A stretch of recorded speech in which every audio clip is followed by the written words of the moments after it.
इस वीडियो को लाइक करें, हमारे चैनल को सब्सक्राइब करें, बेल आइकन जरूर प्रेस करें हमारी न्यू वीडियो सबसे पहले देखने के लिए। श्यामपुर नाम के गांव में शिवा नाम का लड़का अपनी माँ के साथ रहा करता था। शाम का आम का बगीचा था। वो अपनी रोजी रोटी चलाने के लिए अपने बगीचे के ही आम बेचा करता था और अपने आम के बगीचे की अच्छे से देखभाल करता। लेकिन फिर भी उसके आम कभी आधे पके होते तो कभी खराब हो जाते। एक दिन वो अपने आम लेकर बाजार में बेचने जाता है कि तभी शिवा व्यापारी से, साहब, ये मेरे बगीचे के ताजे आम हैं, आप इन्हें खरीद लो ना। अरे ये आम तो कितने खराब है, इन्हें मैं तो क्या कबाड़ी भी नहीं खरीदेगा। अरे इन्हें खरीदना तो छोड़ो, खाना भी दूर की बात है। साहब, आप एक आम खाकर तो देखिए, स्वाद में बहुत मीठा है। अरे ये आम दिखने में ही इतने खराब है तो इन्हें खरीदेगा कौन और खाएगा कौन। शिवा व्यापारी की बातें सुनकर बहुत निराश हो जाता है। वो अपने आम लेकर घर चला जाता है। अब ये हर रोज की कहानी थी। जब भी शिवा बाजार में आम बेचने चला जाता, उसके पल्ले निराशा ही आया करती थी। उसके आम पड़े पड़े सड़ रहे थे। ये सब देख वो और भी ज्यादा निराश हो रहा था, जिसके चलते उसके सर पर कर्ज का बोझा बढ़ता ही जा रहा था। इतना ही नहीं, उसने जिनसे जिनसे कर्जा लिया था वो अब घर आकर उसका सामान लेकर जाना शुरू हो गए थे। उन्हीं में से एक था भुवन, जो कि एक आम के बगीचे का मालिक था। उसके बगीचे के आम शहर में जाते और बहुत अच्छे दामों से बेचे जाते थे। भुवन बहुत ही लालची और मतलबी इंसान था। वो किसी का पैसा नहीं छोड़ता था। वो एक दिन शिवा के घर आकर, अरे शिवा, मैंने सुना है तुम पर कर्ज का बोझा तो बढ़ता ही जा रहा है। मैं तो कहता हूँ कि तुम मेरे यहाँ काम कर लो भाई, उससे तुम कर्ज से तो बचे ही रहोगे और खाना पीना भी चलता रहेगा तुम्हारा। मैं मेरा देख लूंगा सेठ जी, आपके मशवरों की मुझे कोई जरूरत नहीं है। मैं सड़क पर रह लूंगा, मगर मैं आपके यहाँ नौकरी बिल्कुल नहीं करूंगा। शिवा की बातें सुन भुवन को बहुत ज्यादा गुस्सा आ जाता है और वो शिवा से, अरे ओ भूखे फकीर, खुद तो भिखारी है और मुझे ज्ञान बांट रहा है। जरा बातें औकात देखकर करनी चाहिए। मैं तो तेरी मदद कर रहा था, अब बहुत हो गया। 2 हफ्ते में मुझे मेरा कर्जा चुकता कर देना, नहीं तो ये घर और बगीचा दोनों भी छीन लूंगा, समझे?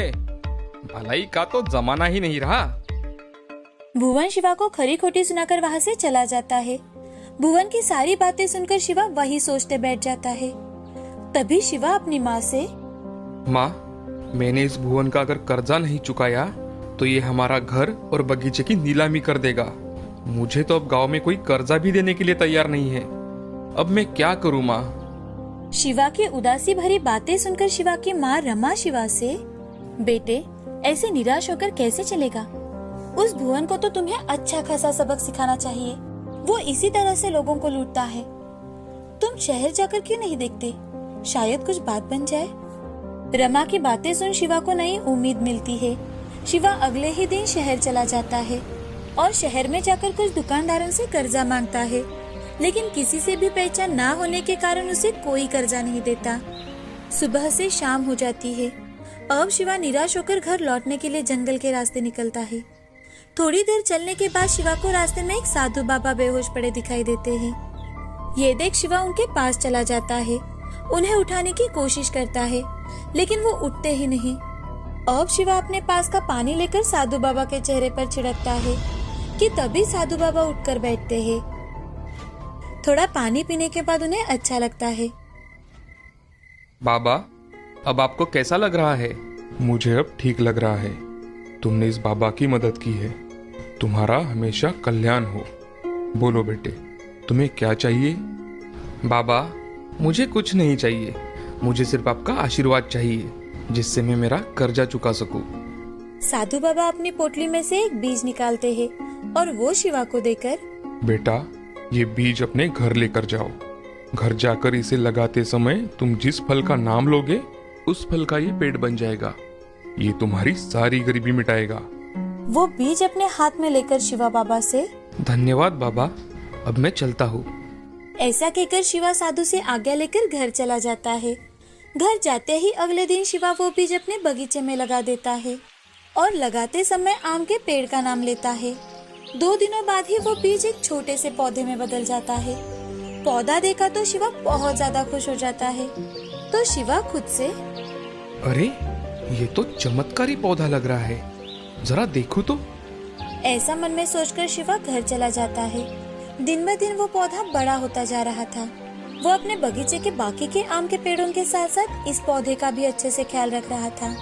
अब 8वें ही दिन पौधा बड़े आम के पेड़ में बदल गया था। उस पेड़ पर सुनहरे आम लगे थे, तो शिवा को वो आम कुछ अलग लगे, इसीलिए उसने पेड़ से आम तोड़कर देखा तो वो आम का पेड़ कुछ साधारण आम का पेड़ नहीं था और ना ही उस पर लगे आम कुछ साधारण थे, वो तो सोने के थे। सोने के आम देखकर शिवा बहुत ज्यादा खुश हो जाता है। हे भगवान, आप बड़े दयालु हो, मुझ पर आपकी ऐसी ही कृपा दृष्टि बनाए रखना भगवान। अब शिवा पेड़ से और 4 आम तोड़ता है और वो 5 आम जाकर बेच देता है। आम बेचकर जो पैसे आए थे उससे वो भुवन का पूरा कर्जा चुका देता है। ये देखकर भुवन हक्का बक्का रह जाता है। काम के चलते भुवन ने शिवा को अनदेखा किया, लेकिन दिन ब दिन शिवा की तरक्की हो ही रही थी। उसने अपना सारा कर्जा भी चुका दिया। कुछ ही दिनों में वो अपने माँ के साथ अच्छे मकान में रहने लगा। साथ ही उसने बड़ी बड़ी गाड़ियाँ और जमीन खरीदना भी शुरू कर दिया। ये देख भुवन साहूकार शिवा से जलने लगा। वो मन ही मन, इस शिवा के बच्चे को ऐसा कौन सा खजाना मिल गया है जो इसके पास इतने पैसे आ गए हैं? मुझे कल ही उसके बगीचे में जाकर देखना चाहिए। भुवन अगले ही दिन शिवा के बगीचे में चला जाता है। वहाँ पर सोने का बड़ा सा आम का पेड़ देखकर वो चौंक जाता है और खुद से, ओ, तो इस शिवा का ये राज है। मैं अभी ये पेड़ काटकर इसके सारे आम चुरा कर लेकर जाता हूँ। ऐसा मन में सोचकर भुवन पेड़ के पास चला जाता है और आम निकालने के लिए हाथ ऊपर करता ही है कि तभी वो एक बड़े से गड्ढे में गिर जाता है। भुवन गड्ढे में गिरते ही जोर से आवाज होती है, तो आस पड़ोस के बगीचे वाले भी वहाँ आ जाते हैं। ये देख भुवन डर जाता है कि तभी शिवा वहाँ आकर, सेठ जी, मैं सोच ही रहा था कि अब तक आप मेरे आम के पेड़ को देखने के लिए कैसे नहीं आए। इसीलिए मैंने आपके आने से पहले ही यहाँ गड्ढा खोद के रखा था, जिससे मेरे आम कोई चुरा ना ले। ये सुन भुवन सिर पर हाथ मार लेता है और वो शिवा से, अरे अरे शिवा, मैं तो सिर्फ यहाँ देखने आया था भाई, कुछ चुराने के लिए नहीं। चलो मुझे बाहर निकालो यहाँ से। अब आपको तो यहाँ से पुलिस ही बाहर निकालेगी। आपने मेरे जैसे कितने गरीबों को गांव में ठगा है, आज उस सब का हिसाब होगा। अरे अरे शिवा, तुम तो मेरे बेटे जैसे हो ना। क्या क्या क्या तुम मेरे साथ ऐसा करोगे बेटा? वो क्या है ना सेठ जी, आपको अगर आज मैंने ऐसे ही छोड़ दिया तो आप हमेशा गरीबों को लूटते रहोगे और उनका नुकसान करते रहोगे। ऐसा कहकर शिवा पुलिस को कॉल करता है और उन्हें बुला लेता है। पुलिस के आते ही भुवन की बोलती बंद हो जाती है। पुलिस अपने साथ भुवन को चोरी के इल्जाम में लेकर चले जाती है। ये देखकर गांव वाले बहुत खुश थे, क्योंकि भुवन ने कई सारे गरीब लोगों को लूटा था। धीरे धीरे कर शिवा बहुत अमीर बन जाता है। अब हमेशा ही शिवा गरीबों में कुछ जरूरत की चीजें बांटता, नौजवान लड़कों को कर्जा भी देता ताकि वो तरक्की कर सके। अब शिवा और रमा दोनों माँ बेटे बहुत खुश थे। उनकी जिंदगी में जादुई सोने का आम का पेड़ हंसी खुशी लेकर आया था। इस कहानी से हमें ये सीख मिलती है कि जिंदगी में हमेशा सच्चाई के रास्ते पर चलना चाहिए और कितनी भी मुश्किलें आए उनका डट कर सामना करना चाहिए।